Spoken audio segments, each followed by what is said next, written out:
Okay, moving now to worksheet number 3. So again, these worksheets are voluntary. You don't have to do them, but I think they can be very helpful for you in terms of studying and giving you practice on the material. Okay, and so in these next 2 worksheets, worksheet 3 and 4, we're going to be pointing our efforts on trying to cover one of the main objectives in this course, and that objective is for students to, number 1, understand the structural features of proteins. Okay, and we've spent a lot of time going over that in chapter 5. And then the other objective is going to be understanding then the features of a protein structure that hold it together. In other words, the driving forces, right? Why is a protein structure stabilized in that given 3-dimensional structure? Okay.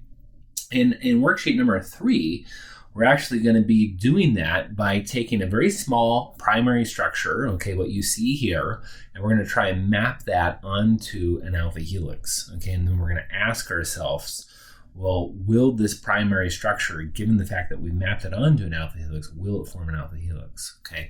So that will teach us, of course, about the structural features of an alpha helix, but it will also teach us about things that stabilize protein structures, and that's one of the main points, okay? And this is stuff that will be covered on exam 1.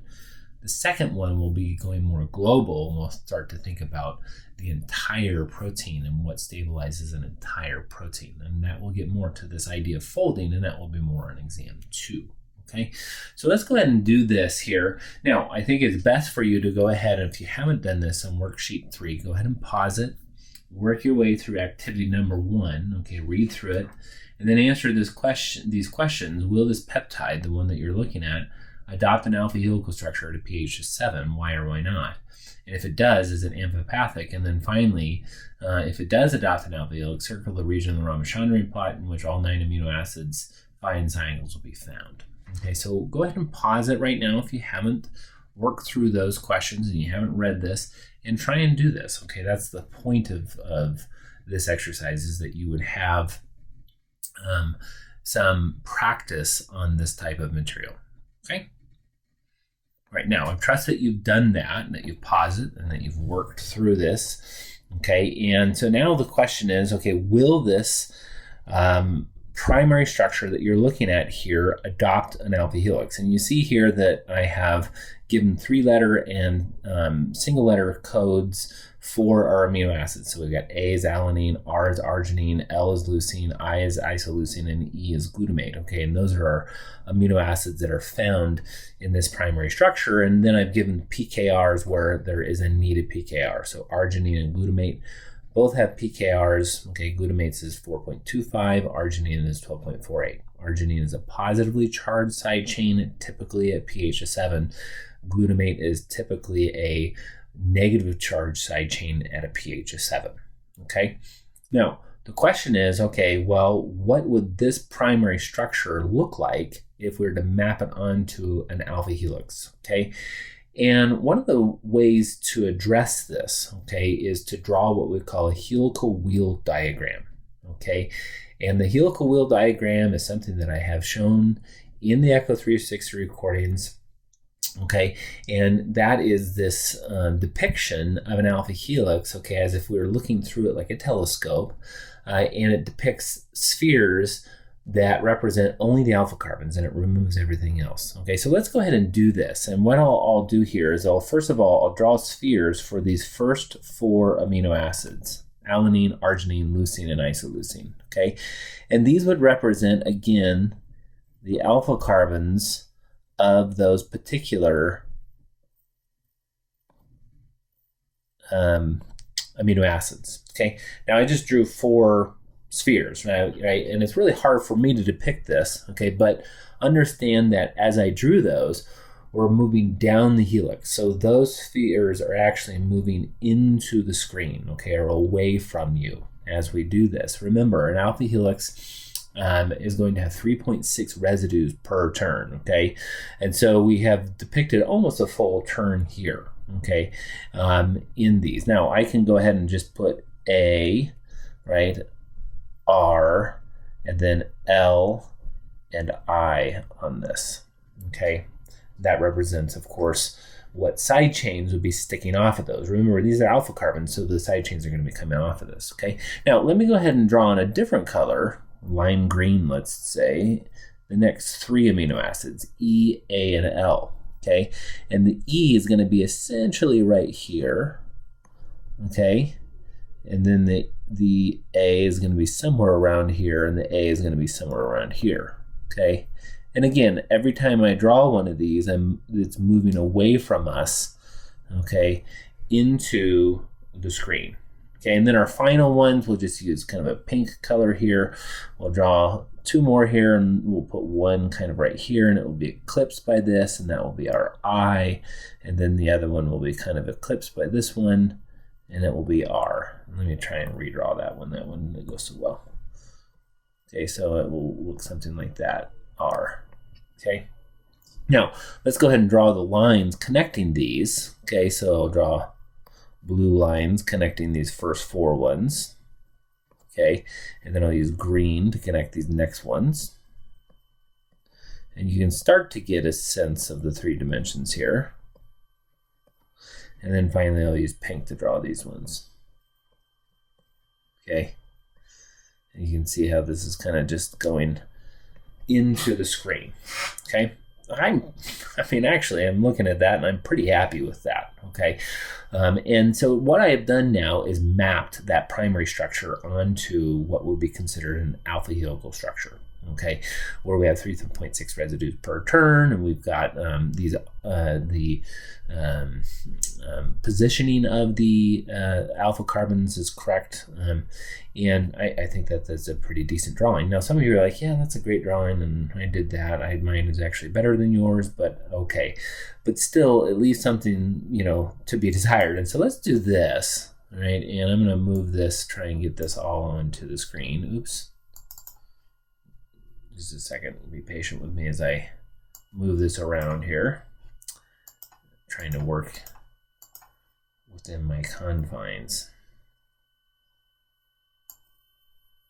There we go. That's a little bit better.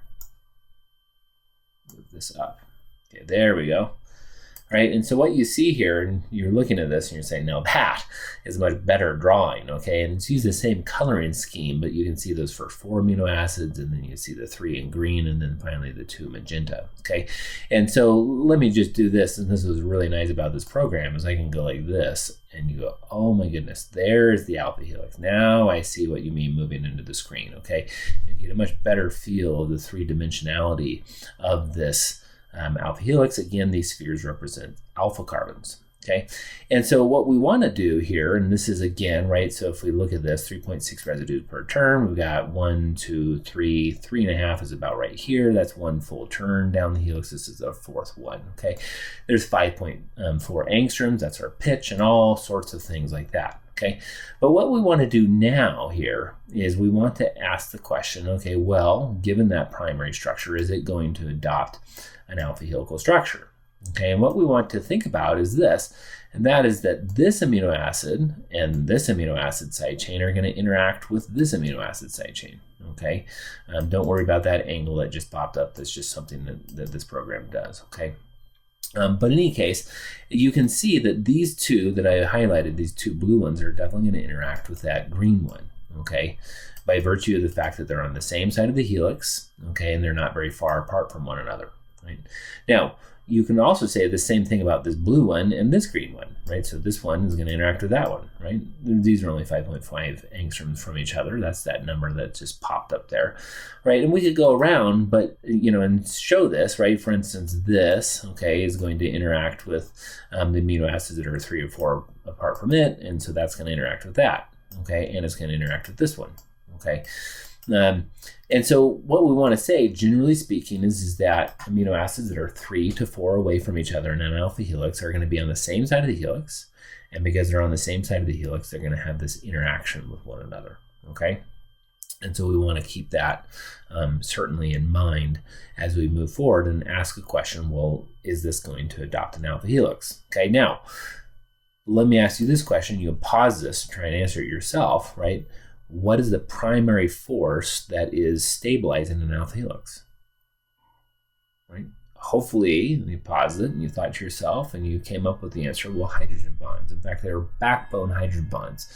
And these will be backbone hydrogen bonds between the N and the N+4 side chains. Okay, not side chains, but backbone elements. Okay, and there's about 4 hydrogen bonds per turn. Right, so that's going to stabilize an alpha helix. Right now, what we have to address though is, okay, well, will these side chains though allow for those hydrogen bonds to form, or are they going to disrupt hydrogen bond formation? Okay, and so what we want to start to do is we want to start to look at how the amino acids that are 3 or 4 away from each other are going to interact, and whether those interactions are going to be disruptive or whether they're going to be stabilizing. Okay, so let me go ahead and address this, and let's go ahead and look at this second amino acid here, which is an arginine, and this 5th amino acid here, which is a glutamate.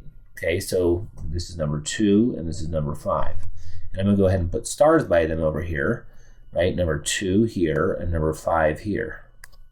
Okay, those two, remember, are going to interact with each other by the fact that they're 3 away from each other. Okay, and they're about 5 angstroms, 5.5 angstroms from one another. Okay, and what you'll notice here is this, okay, that we have arginine, which is a positively charged side chain. Very good. Hopefully you were thinking that to yourself. You're like, oh yeah, at a pH of 7, this is a positive charge. This is a basic side chain. Okay.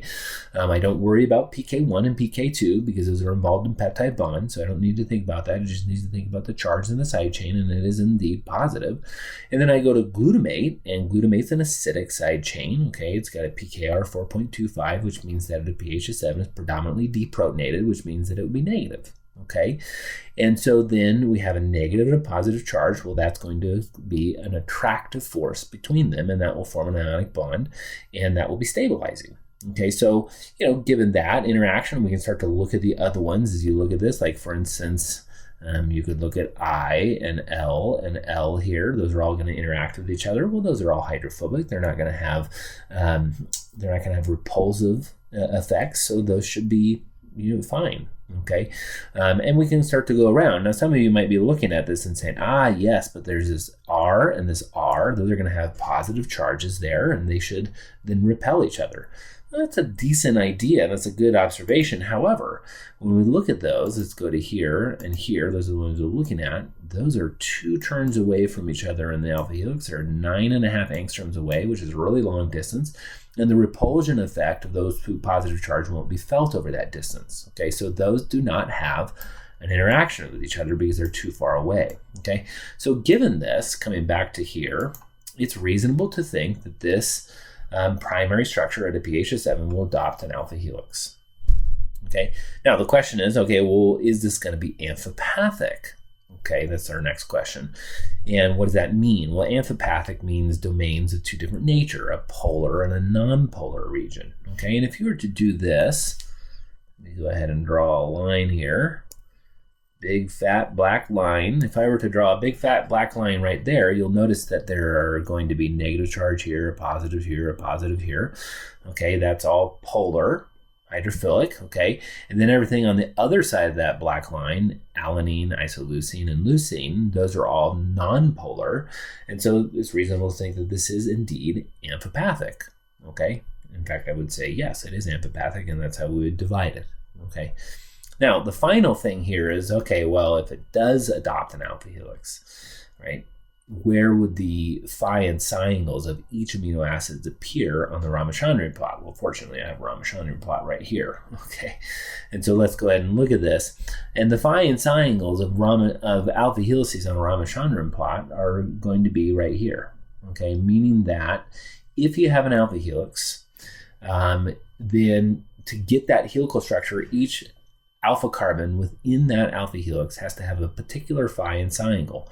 And that particular phi and psi angles are going to be found right here on the Ramachandran plot. Now, if you wanted to go like with a beta sheet, those beta sheet structures, okay, whether they be parallel or anti-parallel, are going to be up here. So they're different, okay?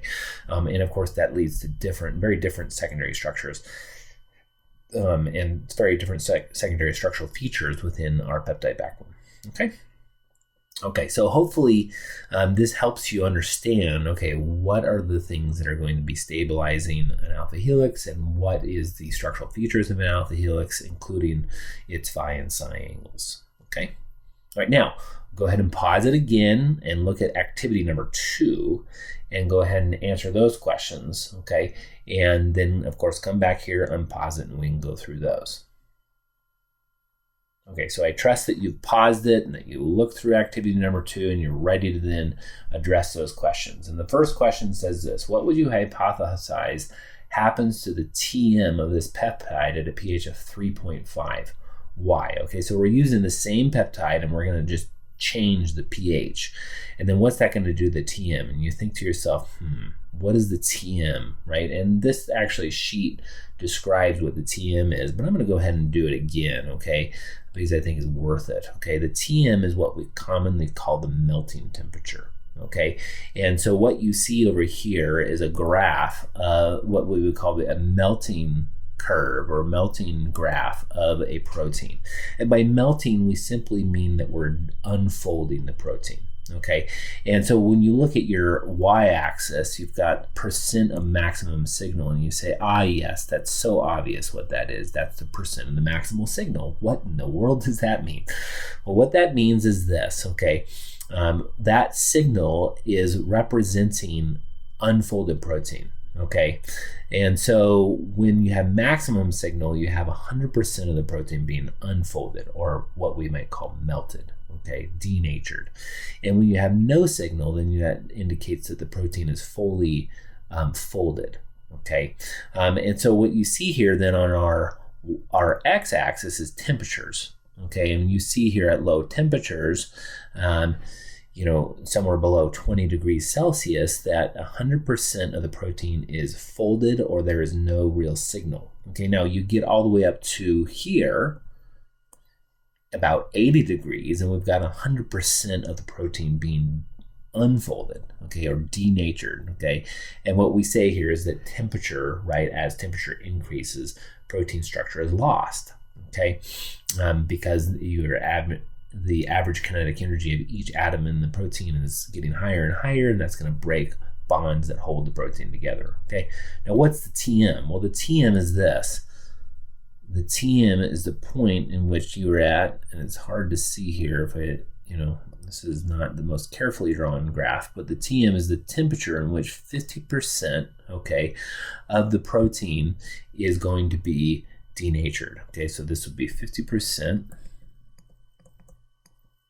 Right here, okay, and that happens to be, for this protein's ribonuclease, happens to be just below 60 degrees Celsius, okay, somewhere it looks about 55 degrees Celsius, right? And what that means is that it takes a temperature of 55 degrees Celsius to melt half of the protein ribonuclease, okay, or the half of the proteins within a solution of ribonuclease. So if I had 1,000 copies of ribonuclease, 500 of them would be denatured at 55 degrees Celsius. Okay.